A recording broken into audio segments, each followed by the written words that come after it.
Hey guys, thanks for coming to watch our video this week. This is a warning that there is a little bit of graphic nature involved in this video shortly through. Try and put warnings up before it gets to that part, so if you have a weak stomach, just fast forward. If not, enjoy, and I'll talk to you guys soon. What's up? I'm just going to take a quick 5 minutes here because I think that something needs to be said.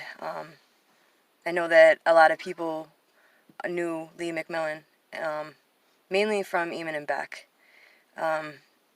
She was amazing. Just an amazing person. I didn't know her in real life, but I'm one of the people that followed her, and it's shocking. I feel so bad for her family and her friends, and it's really, really heartbreaking when you see somebody so beautiful with so many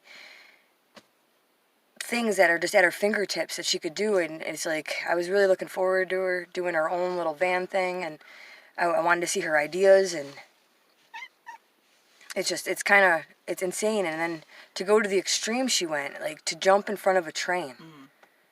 Like, I don't know. Like that's a completely different, like you knew in her videos that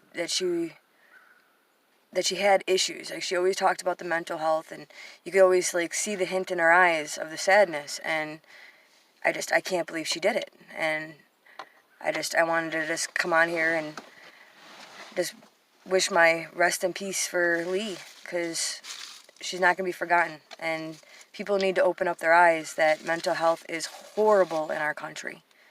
And it's only getting worse. And in my opinion, it's because of the Mental Health Association.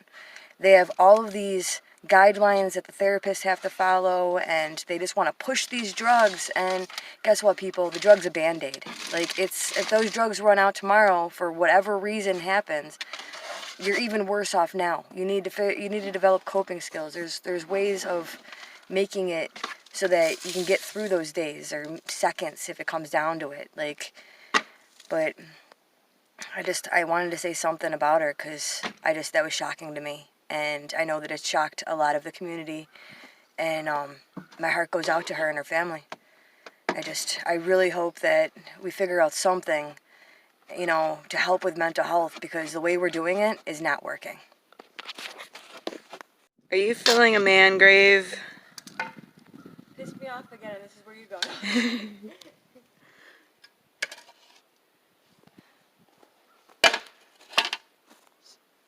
Doesn't look that big. It really doesn't compared to how much we took over.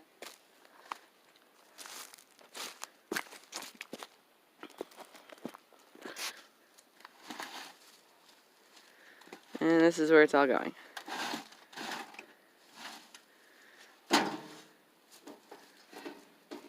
It's just the beginning. You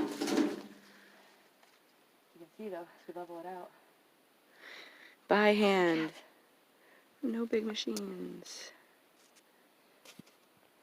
They both just walked down it. This is insane. This is one day of digging. This is all we've gotten. It's like rock and clay. It's gonna take some time, that's for sure. But we're getting it. It's getting there. It's gonna look better. Gotta still break it down. But it'll make this whole area look better. Cover up the crap. Cool. Make it look like a yard. It will. It'll look like a really nice yard by the time we're done. This is hard work.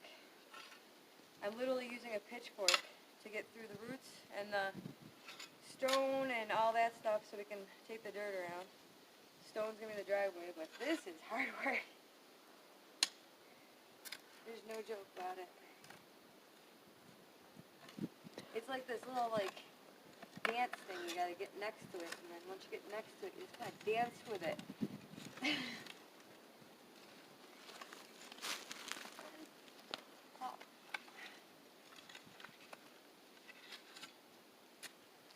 As you can see, I've already bent it. So now it fits right in.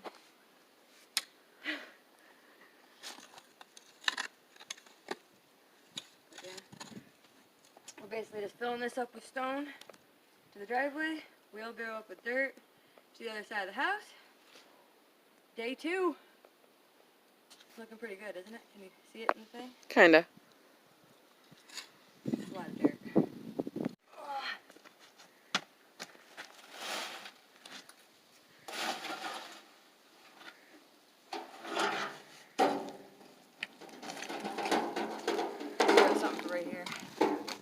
Bye.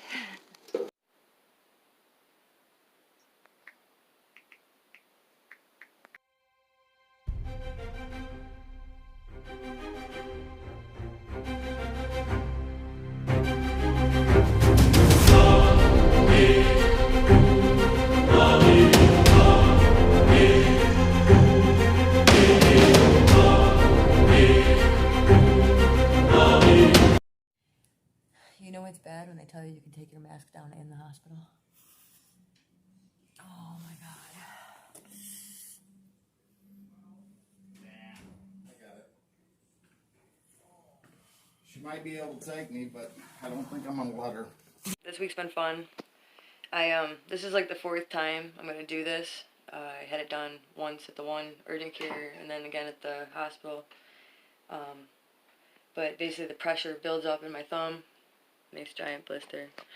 But this one is actually small compared to the other ones, but I didn't think of videotaping it because I didn't think that was something really. This one or that one? Both. Okay.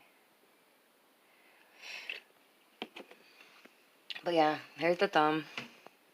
You can see right here where they put the hole in to drain it that way at first. And this right here is where the crack is, basically the break is. And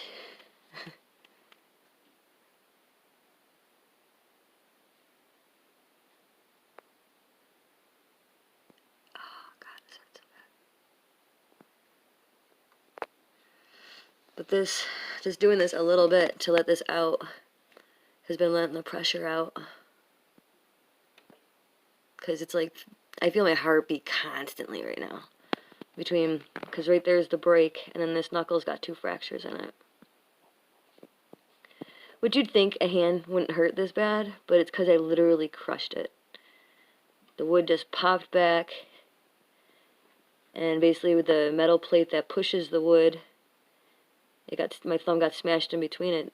And was it 20 ton is what the one doctor, he's like, well, if you figure it's a 10-ton hydraulic jack, so when the pressure actually kicks back at you, it's going to be like 20 tons of pressure. It's starting to go numb. This pushing on it to get the blood out, if I don't, it clots up so quick, and then I got to poke it again. I cannot wait. They tried to send me to an orthopedic, and they looked at my x-ray and said it's absolutely crushed. So they sent me to a hand surgeon.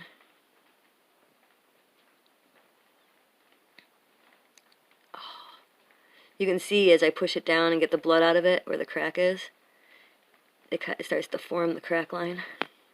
I don't know, can you see it that well? Yeah. You can't see that.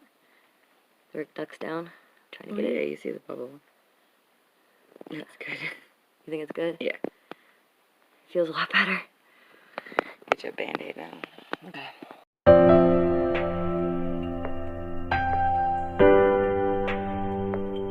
So, we had a little painful setback, and it's bright as anything out here, so I'm gonna put these on. And back at it, trying to finish the new shed, and I've gotten a roof on with Bear's help. See, there's the roof, and it's all going to come forward, so there's no pools of water on top of it. And we got the frame for the door in, which is good. We just have to figure out the door. But amongst our lovely life, this morning we got woken up by code enforcement. Gotta love that. But yeah, so there's a few things we have to take care of quicker than we thought. And until then, say lovey. And I've finished. I decided to go ahead with plans, and I put a door on it. Definitely an improvement from shed number 1. Look, the wind is even opening the door for me. Thanks for that cinematography. Action. Yay! Stable, roof. Pockets at the top for air are for wires. And the roof has an overhang. And I'm sliding down the small amount of dirt we put over here. And we'll put more Finally done this shed, yay! Oh wait, I still need shelves. Okay. So just a little clarity on what I said before. The injury was Bear. She broke her thumb on the hydraulic log splitter, which we still love, but it had a malfunction in a way, or operator error if you must say, but I don't think so. Either way, she will be going to a hand surgeon shortly, and as far as code enforcement showing up, the things we have to do a little bit faster than we thought were the water system, which the hole we're digging we were going to turn into a flat area for beds, but now we're thinking we need to get some of those 300-gallon IBC totes and put them in to the ground basically, and the runoff that we have, our little river, creek, whatever you want to call it, we're going to have it flow both ways, down the driveway and into some totes, and then we're going to put a filtration system and hoses and hook up water running to the house. We also have to have a working septic system in a way. If we don't have an actual septic tank, then we can do a composting toilet. We just have to prove and show that we're doing that, which we've already been doing, so we can just continue. And electricity. They basically told us we have to have electricity running to this house in order for it to be a livable dwelling, which I don't agree with. We want to be off-grid. We've talked to an electrician, and we talked to National Grid, which is the electric company around here, and we've gotten the ball rolling. We're just waiting on one of those lovely neighbors of ours to have a piece of paper notarized by him and the co-owner of their property, and then National Grid will say, okay, we'll put the pole in, and then you have the electrician run it to your house and do all the work from there. But the code enforcement gentleman is willing to kind of work with us and knows that we've already had things started. The water was coming together slowly. The electricity, we've actually been trying to do some sort of something with that National Grid and the pole service since maybe mid-February, early February. I'm not sure of the exact dates, but we have had it started because we need that alternate source just in case of emergencies. But we do want to be more off-grid than on-grid, so the solar system that we have set up will continue to grow with our needs, and that's pretty much all I have to say about that. Today is just a cleanup day. I've been working in the yard. Bear's been helping as much as she can, injured or not. But yeah, so that's the explanations to the video, because I know I was vague in what I was saying and Bear's hand. So thanks for watching. Make sure you hit that like button, subscribe if you haven't, share our video to some friends, get it out there that we're doing this on a budget. We don't have tens of thousands of dollars to do this kind of stuff, and we're going to get it done without tens of thousands of dollars. So, thanks, guys.